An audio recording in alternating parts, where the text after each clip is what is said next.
नमस्कार, सादर प्रणाम। मैं डॉक्टर ओपी मिश्रा, द संकेत लाइव से। ये तस्वीरें मोहम्मद गौरी, महमूद गजनवी, अहमद साहब दाली, खिलजी, बाबर या औरंगजेब के दौर की नहीं है जो आपके सामने रखी जा रही, दिखाई जा रही। ये किसी पुराने हमले की कहानी नहीं है। ये आज की, इसी समय की, इसी देश की तस्वीरें हैं और जगह कोई साधारण जगह नहीं, ये है काशी। वही काशी जहां से भारत के यशस्वी प्रधानमंत्री सांसद हैं। सनातन की आत्मा काशी, मोक्ष की नगरी वाराणसी, जहां सदियों से गंगा बहती रही है, मंदिरों की घंटियां बजती रही हैं, बनारस की सुबह और लखनऊ की शाम मशहूर रही है। घाटों की सीढ़ियों ने लाखों तीर्थयात्रियों के चरण देखे, लेकिन अब वही काशी विकास के नाम पर विध्वंस का पोस्टर बनती जा रही। और आज हम बात करेंगे उस कड़वी सच्चाई की जिसे देखकर बहुतों का खून खौल रहा है और बहुतों की आत्मा कांप रही है। क्योंकि काशी में जो हो रहा है वो सिर्फ निर्माण नहीं, वो सिर्फ सौंदर्यीकरण नहीं, वो सिर्फ कॉरिडोर नहीं, वो काशी के पुरातन अस्तित्व पर बुलडोजर चलाने की प्रक्रिया है। और सबसे दुखद बात यह है कि ये सर्व धर्म की रक्षा का दावा करने वाली सत्ता के दौर में हो रहा है। अब जरा ठहरिए, सबसे पहले इस नैरेटिव को समझिए।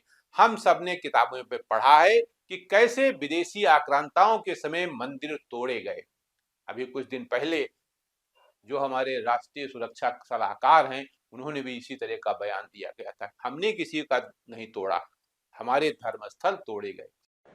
हमारी एक बड़ी विकसित सभ्यता थी, हमने किसी के मंदिर नहीं तोड़े, हमने कहीं जाकर लूटा नहीं, हमने किसी बाहर के लोगों के ऊपर आक्रमण नहीं किया, जबकि सारी दुनिया बहुत पिछड़ी थी। परंतु क्योंकि हम अपनी सुरक्षा और हम अपने आप को समझ नहीं पाए कि हम को क्या खतरे हैं, हम उनके प्रति उदासीन रहे, तो हमें इतिहास ने एक सबक सिखाया। क्या हमने वो सबक सीखा? क्या उस सबक को हम याद रखेंगे? अगर आने वाली पीढ़ियां उस सबक को भूल जाएंगी तो ये इस देश का सबसे बड़ा ट्रेजेडी होगी। कैसे धर्मस्थलों पर हमले हुए, कैसे संस्कृत को चोट पहुंचाई गई, लेकिन आज जो तस्वीरें वायरल हैं वो इतिहास की नहीं, वे वर्तमान की हैं। ये तस्वीरें काशी की हैं, जहां 2014 में मिली आजादी के बाद दिल्ली के नए सुल्तान की सनक में विकास का नाम लेकर मंदिरों, घाटों और धरोहरों को मिटाया जा रहा है। और ये वाक्य सिर्फ तंज नहीं, ये उस गुस्से की भाषा है जो आम लोगों के भीतर उबल रहा है कि अब मंदिर तोड़ने वाला कोई गौरी गजनवी नहीं, बल्कि सत्ता और सिस्टम है। विनाशकाली विपरीत बुद्धि जैसी उपाधि इसी आक्रोश का प्रतीक है। अब बात करते हैं काशी विश्वनाथ धाम कॉरिडोर की। कुछ साल पहले काशी विश्वनाथ धाम कॉरिडोर बनाने के नाम पर कहा जाता है सैकड़ों पुराने मंदिर ध्वस्त कर दिए गए। और याद रखिए, मंदिर ध्वस्त होना सिर्फ ईंट पत्थर टूटना नहीं होता है। मंदिर ध्वस्त होना मतलब परंपरा टूटना, स्मृति टूटना, इतिहास टूटना। कई जगहों पर यह कहा गया कि रास्ता चौड़ा किया जा रहा है, सुविधाएं बन रही हैं, श्रद्धालुओं को लाभ होगा। ठीक है, सुविधाएं हो, व्यवस्थाएं हो, इस पर किसी को आपत्ति नहीं होनी चाहिए। लेकिन असली सवाल यह है कि क्या मंदिर तोड़कर सुविधा बनेगी? क्या आस्था का सम्मान तोड़कर व्यवस्था बनेगी? क्या सनातन की जड़ों को काटकर उसके ऊपर चमचमाती टाइल्स लगाना विकास कहलाएगा? और अब वही कहानी गंगा घाटों पर दोहराई जा रही है। सौंदर्यीकरण के नाम पर भारी तोड़फोड़, प्राचीन घाटों की आत्मा को मशीन से कुचल देना। जहां सीढ़ियों पर सदियों के निशान होते हैं, वहां कंक्रीट की नई परत चढ़ा देना और फिर इसे बताया जाए कि वाराणसी का कायाकल्प। लेकिन सवाल यही है कि ये कायाकल्प है या काशी का किरदार बदलने का ऑपरेशन? क्योंकि काशी की खूबसूरती नई नहीं थी, काशी की खूबसूरती उसकी पुरानी आत्मा थी, उसकी सादगी थी, उसकी परतों में छुपा इतिहास था, उसकी गलियों की आवाज थी, उसके घाटों पर बैठकर भजन गाने वाली आत्मा थी। अब इन सब तस्वीरों को देखकर लोग पूछ रहे हैं, बताओ अजीत डोभाल, इस विध्वंस का बदला किससे लोगे?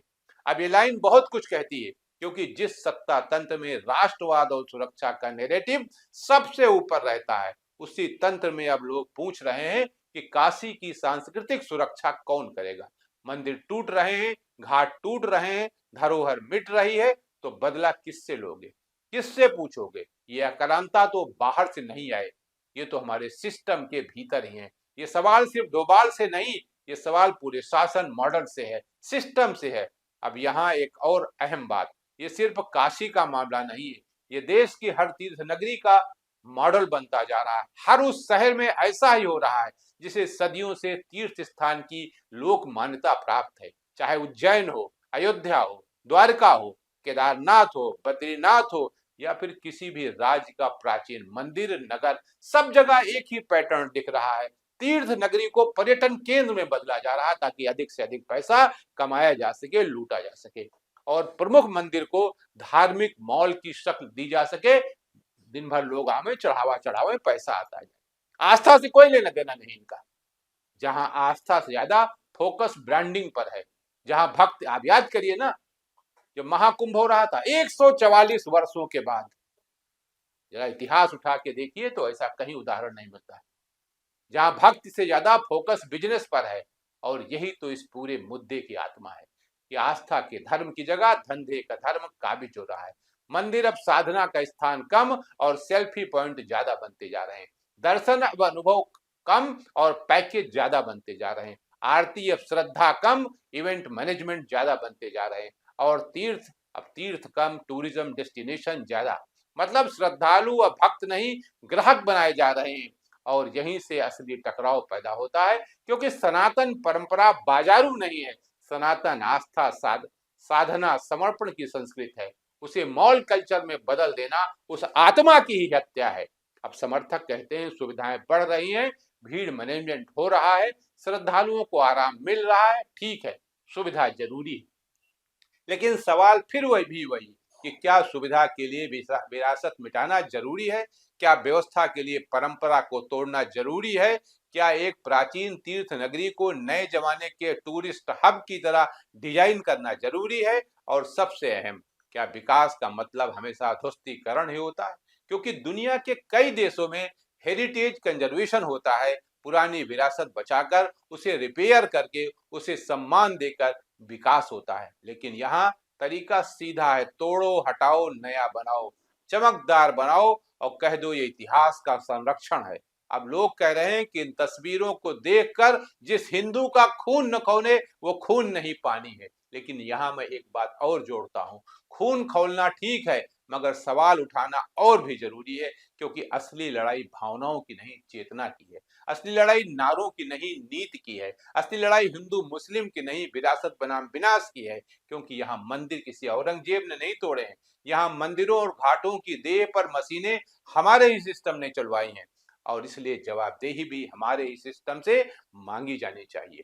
अब आखिरी सवाल, क्या तीर्थों को पर्यटन केंद्र बनाने की ये परियोजना सही दिशा है? पहले लोग कहते थे ना कि भैया अयोध्या जा रहे हैं, रामचंद्र जी के दर्शन करें, अब चलो अयोध्या भी घूम आया जाए। अब ये हो गया। क्या मंदिरों को धार्मिक मॉल में बदलना हिंदू संस्कृति की रक्षा है? क्या काशी को कॉरिडोर मॉडल में ढालना काशी की आत्मा के साथ न्याय है? और जिन लोगों ने इस सत्ता को वोट दिया, उनसे भी सवाल, क्या आपने वोट इसलिए दिया था कि काशी की प्राचीन पहचान मिटा दी जाए? क्या घाटों की आत्मा तोड़ दी जाए? कि मंदिरों को ध्वस्त कर नया इवेंट स्पेस बना दिया जाए? अगर जवाब नहीं है तो फिर आवाज उठाइए, क्योंकि वोट आपका था तो सवाल भी आपका होना चाहिए। और याद रखिए, विकास चाहिए लेकिन विनाश नहीं, विकास चाहिए लेकिन विरासत की हत्या नहीं, विकास चाहिए लेकिन आस्था को धंधा बनाकर नहीं। अगर काशी की आत्मा ही नहीं बचेगी तो चमकदार कॉरिडोर किस काम का? अगर घाटों की परंपरा ही नहीं बचेगी तो सौंदर्यीकरण किस काम का? अगर मंदिर का भाव ही नहीं बचेगा तो मॉल जैसी व्यवस्था किस काम की? आप क्या सोचते हैं? काशी में जो हो रहा है वो असली विकास है या सांस्कृतिक विध्वंस? आज के लिए इतना ही। नमस्कार।